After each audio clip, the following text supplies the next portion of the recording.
5ই August ঘটাইছে কালো শক্তি, সেই কালো শক্তির নাম হলো জামাত ইসলাম। বিএনপি নেতা ফজলুর রহমানকে বিএনপি থেকে বহিষ্কার করা হবে, এটা একটা সুখবর। ফজলু পাগলা এবং রুমিন ফারহানার বিরুদ্ধে ছাত্র জনতা জেগে উঠছে।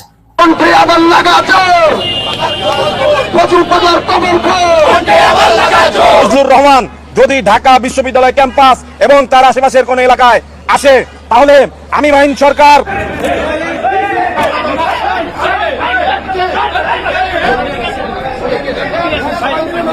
আমি যখন শুনানিতে আমি কথা বলতে যাব, ওই মুহূর্তে রুমিন ফারহানা ওখানে গিয়ে আমাকে ধাক্কা মেরে ফেলে দেয় এবং তার কয়েকটা গুন্ডা বাহিনী নিয়ে আমাকে টেনে হিসছে পায়ের নিচে, তারা ফুটবলের মতন আমাকে লাঠিপিটা করে বহিষ্কার করা হয়েছে।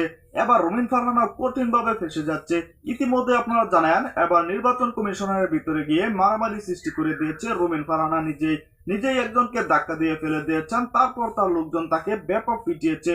সেজন্য এবার ফেসে গিয়েছে রুমিন ফারহানাও। বিস্তারিত তথ্য জানতে পারবেন এই ভিডিওতে। 1 সেকেন্ডও না টেনে পুরো ভিডিওটি দেখবেন। চ্যানেলে নতুন হলে সাবস্ক্রাইব করে রাখবেন পরবর্তী আপডেট পাওয়ার জন্য। ভিডিওতে একটি লাইক করে দেখতে থাকুন সম্পূর্ণ ভিডিওটি। আমি স্পষ্ট বার্তা দিয়ে বলতে চাই, জুলাই বিপ্লবদেরকে যারা কালো অধ্যায় বলবে তারা বাংলাদেশের শ্রেষ্ঠ রাজাকার, তারা বাংলাদেশের আল শামস, আল বদর। অতএব এই ফজলুর রহমান তুমি সেই আল বদরের সদস্য। বইরা খাটাসগুলোর কারণেই গত 16 বছর পর্যন্ত এই ফজলুরের মতো বইরা খাটাসরা থাকার কারণেই আমাদের দেশের মুক্তি হয় নাই, শেখ হাসিনার বিতাড়িত হয় নাই, এই কারণেই হয় নাই। অতএব এই খাটাসগুলো থেকে বাংলাদেশের মানুষদেরকে সচেতন হতে হবে। আমি স্পষ্ট করে এই বইরা খাটাস, এই অ্যাডভোকেট ফজলুর রহমান সাহেবকে স্পষ্ট করে বলছি, বাংলাদেশে আপনি যাদেরকে রাজাকার বলছেন তারা দেশপ্রেমিক এবং মুক্তিযোদ্ধা, আর আপনি আদতে রাজাকার বিধায় এদেরকে আপনি রাজাকার বলছেন। জুলাই বিপ্লব আমাদের, এই বিপ্লবের উপর ভিত্তি করে আগামীর বাংলাদেশ হবে। সহ্য হইলে বাংলাদেশে থাকো ফজলুর রহমান, আর অসহ্য হইলে বাংলাদেশ থেকে পালিয়ে যাও।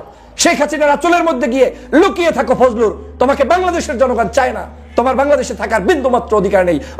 এই বইরা, যে বইরা অ্যাডভোকেট ফজলুর ঠিক মতো কথা বলতে পারে না, ঠিক মতো শুদ্ধ উচ্চারণ জানে না, ঠিক মতো টকশোতে কথা বলতে পারে না, 24 ঘন্টা এখানে ঢুকলেই ওনার ধর্ম বিরোধী কথা বলা লাগবে, দেশ বিরোধী কথা বলা লাগবে, জামাত শিবির বিরোধী কথা বলা লাগবে, জুলাই যোদ্ধাদের বিরুদ্ধে কথা বলা লাগবে। এটার কারণটা কি? এই মানুষগুলোর এই উদ্দেশ্যের কারণটা কি? উদ্দেশ্য হচ্ছে একটাই, তারা এই বাংলাদেশে আওয়ামী লীগকেই চায়। এখন যেহেতু আওয়ামী লীগকে নতুন করে আনতে পারবে না, সে কারণে আওয়ামী লীগকে কোনো একটা দলের উপরে ভর করে তাদেরকে ফেরত আনতে চায়।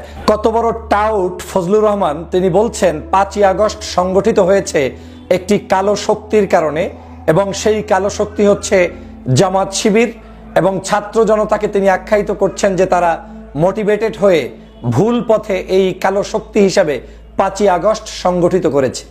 5ই আগস্ট সংগঠিত হওয়ার কারণে দেশনেত্রী বেগম খালেদা জিয়া আজকের মুক্ত। 5ই আগস্ট সংগঠিত হওয়ার কারণে বিএনপির নেতাকর্মীরা আজকের মুক্ত।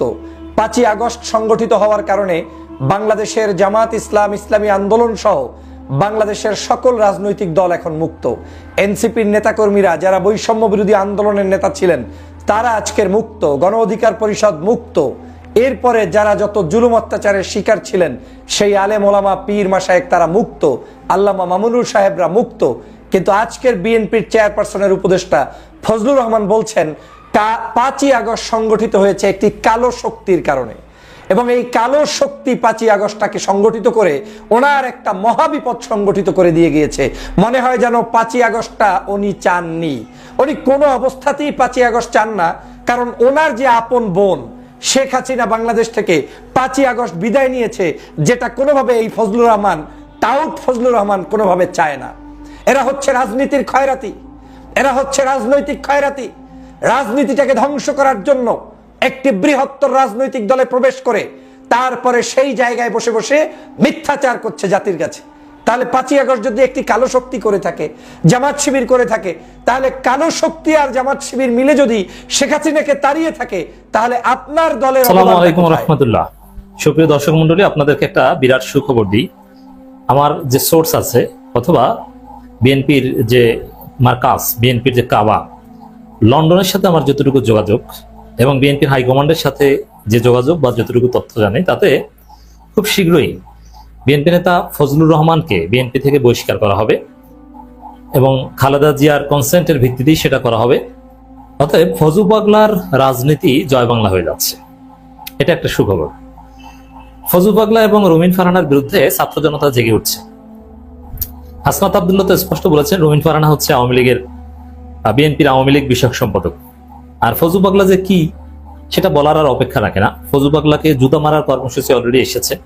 আপনি আলোচনা শুনতে শুনতে হয়তো বা দেখবেন যে জুতা মারা শুরু হয়ে গেছে, পুষ্পোত্তলিকা দাহ করা হবে।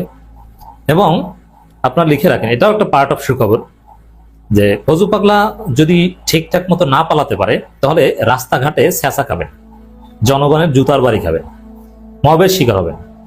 মনে রাখবেন, জুলাই যোদ্ধারা যদি মব অফ করে দেন, বন্ধ করে দেন, তাহলেই আওয়ামী লীগ বা আওয়ামী লীগের যে বীজ আছে বাংলাদেশে বিএনপির ঘরে বা বিভিন্ন জায়গায়, এরা জেগে উঠবে। অতএব আমাদের বিপ্লব পূর্ণতা পাওয়ার আগ পর্যন্ত মব বন্ধ করা যাবে না। মবই হচ্ছে আমাদের শক্তি, মবই হচ্ছে প্রকৃত বিপ্লব। অতএব মব মব করে যত চিল্লা করা, এটা বন্ধ করা যাবে না। যাহা কিছু কল্যাণকর তাই মবের মাধ্যমে হয়েছে। জুলাই বিপ্লবের সত্য অ্যাটলিস্ট এটা।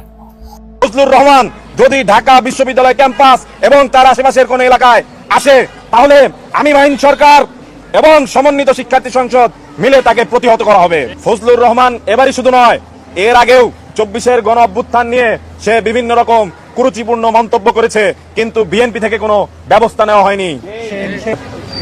গতকাল প্রিন্ট মিডিয়ার সামনে বিএনপির চেয়ারপারসনের যিনি উপদেষ্টা আছেন ফজলুর রহমান, তিনি গণ অভ্যুত্থানের শক্তি সমূহকে নিয়ে একটি চূড়ান্ত রকমের ধৃষ্টতাপূর্ণ মন্তব্য করেছেন।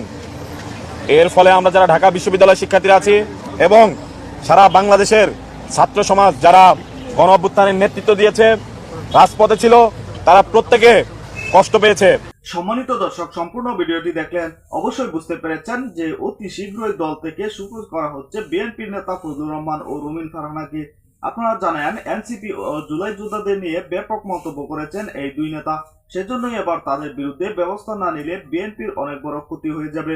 বিএনপির ব্যাপক দুর্নাম হচ্ছে এই দুই নেতার কারণে। দর্শক, রুমিন ফারহানা তিনি আওয়ামী লীগের আমলে কিন্তু এনসিপি হয়েছিলেন, তিনি আওয়ামী লীগের সুবিধা নিয়েছিলেন, আওয়ামী লীগের বিরুদ্ধে কিন্তু তিনি কথা বলেছিলেন, তখন তিনি খুব জনপ্রিয় ছিল। এখন বর্তমান সময়ে আওয়ামী লীগের পক্ষে কথা বলছেন, তিনি বিভিন্ন ঘটনা নিয়ে তিনি আলোচনায় এসেছেন। 32 নম্বর ভাঙচুর করায় রুমিন ফারহানা খুব জ্বালিয়েছিলেন, এমনকি ফজলুর রহমান জয় বাংলা স্লোগান দিয়েছিলেন মুক্তিযোদ্ধাদের নিয়ে।